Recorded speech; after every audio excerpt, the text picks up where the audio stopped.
Hello दोस्तों, नमस्ते, जय माता दी। मैं अपने चैनल सोनम मोदी लोकगीत नेहावती लोकगीत दोनों पे आप लोग का स्वागत करते हैं। एक छोटा सा बहुत प्यारा बेटी विवाह गीत लेके आई हूँ आप सबके लिए। आप लोग सुनिएगा, फुल वॉच करिएगा, कमेंट बॉक्स में ज़रूर बताइएगा कि हमारा बेटी विवाह गीत आप सबको कैसा लगा। तो चलिए मैं सुनाती हूँ, आप लोग सुनिए और अपना आशीर्वाद प्यार दुलार जरूर दीजिएगा हमारे चैनल पर।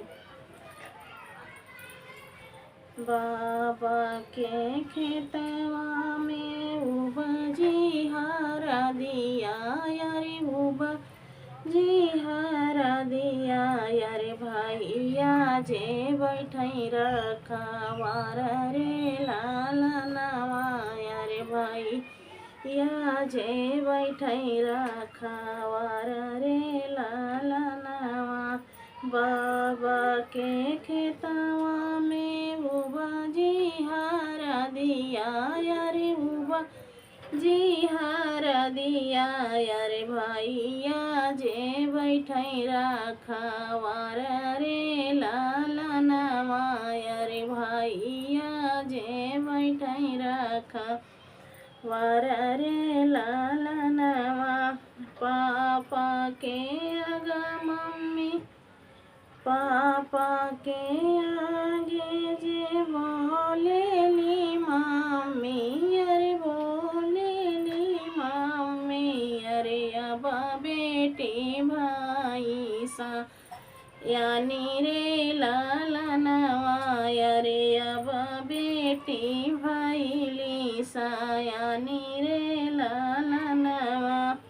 पापा के आगवा जे बोलेली मम्मी अरे बोलेली मम्मी अरे अब बेटी भाई लीसा याना रे लाला नवा अरे अब बेटी भाई लीसा याना रे लाला नवा।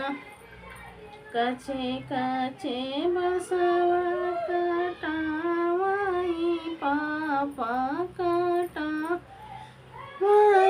पापा यारे पानवा न मड़ावा छावा रे लाला नवा यारे पानवा न मड़ावा छावा रे लाला नवा।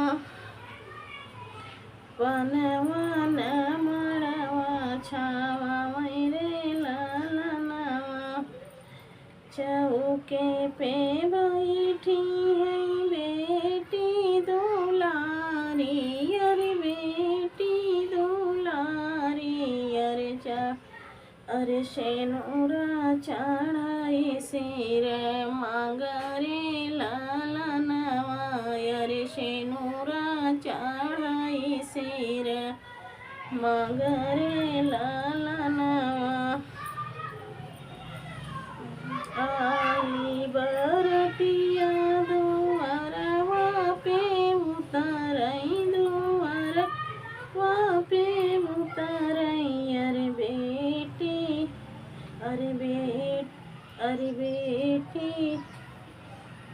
अरे बेटी जे बैठी पापा जांगरे लाला नवा अरे बेटी जे बैठी पापा जांगरे लाला नवा। मम्मी के रोए से भी लाया चरायर भी गेलाया चरायर पापा के रोए सिर पागरे लाला नवा अरे पापा के रोए सिर पागरे लाला नवा। आज दुलारी बेटी भाई ली पराई अरे भाई ली पराई अरे सुने भाई अंगना दुआर रे लाला नवा अरे सुनी भाई अंगना दुआर रे लाला नवा। बाबा के खेतवा में उबाजी हरा दिया यारे उबाजी हरा दिया यारे भैया जे बैठे रखा वार रे लाला नवा भैया जे बैठे रखवार रे